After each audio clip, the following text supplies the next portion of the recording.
My son and I stood peering into the bathroom, our eyes scanning each wall, the sunlight filtering through the windows.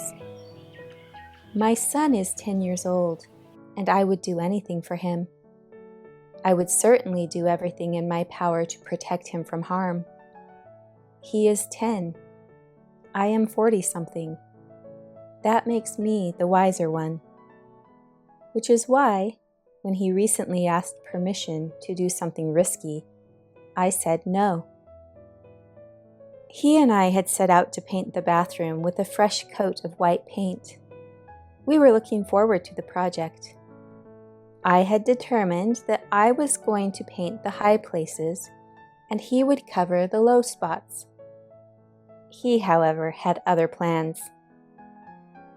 Using his strong arms to haul the ladder into the room, he said, "I can climb the ladder to reach the high spots, Mom. That way you won't have to do it." "Oh, no thanks," I said nonchalantly. "I can reach the high spots." Averting my eyes, I mumbled, "Thanks for offering, though." I thought that would be the end of it. It wasn't. "Mom," he said with a smile, "don't you think you're being a little overprotective of me?" Giving him a sheepish look, I nodded my head. My eyes darted to the high ceiling as I weighed the risk. "Would you like to paint the high spots?" I asked, with some reservation. "Yes," he replied with boyish enthusiasm. Immediately, he began scaling the ladder. Risk. It may well be a mother's greatest fear, and a growing boy's greatest need.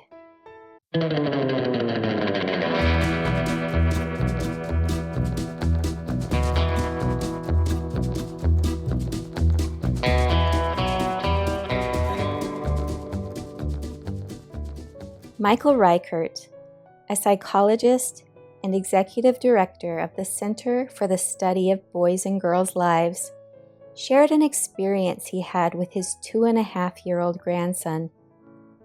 All his grandson wanted to do was climb onto the arm of the couch and jump off the back of the couch onto a beanbag that was positioned on the floor. He repeated this stunt over and over again. Reichert shared, quote, "What I perceived is what we call the drive for mastery and competence. He's using his body and discovering what it can do, and it's enormously interesting and reinforcing to him. Now, if I project my fears or worries onto him and allow myself to control the situation, essentially substituting my judgment for his, he gets the message that he has to operate within my parameters and that what he wants and who he is aren't important." End quote. In his book, How to Raise Boys, Reichert shares that certain risks, such as sports that cause concussions, extreme sports, and self-harm, are unsafe and unhealthy and should be avoided. Boys should not be putting themselves in harm's way to prove their masculinity. Jumping off couches and climbing ladders to a safe height are apparently acceptable forms of risk. So I watched my son climb up the ladder to a safe level and begin painting. I smiled, feeling proud of myself for allowing him to take the risk. We spent the next few minutes in silence. Then he spoke.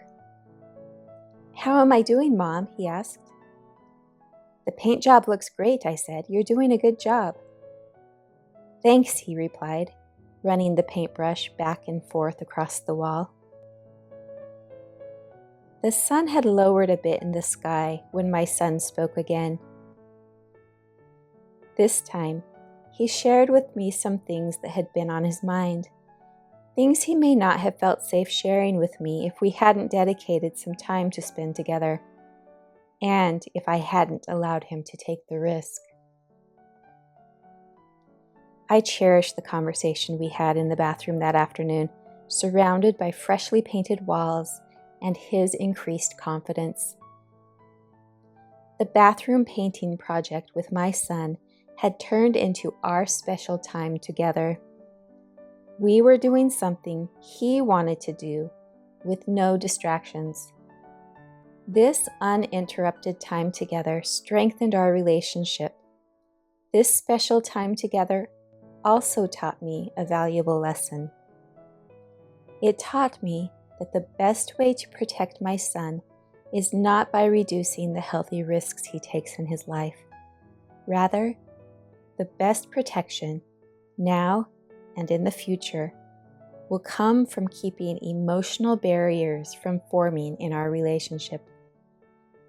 With regular special time, increased communication, and a little healthy risk-taking, those emotional barriers don't stand a chance. I learned something else during our painting project that day. That my 10-year-old son often has more wisdom than his mother. Learning how to raise boys is a journey that lasts a lifetime. Perhaps by the time I have grandsons, I'll have figured it all out. Until then, I'm grateful for the little lessons learned along the way. How do you connect in meaningful ways with the boys in your life? What lessons have you learned on your journey to discover how to raise boys? Please share in the comments below. For more stories like this one, be sure to like and subscribe.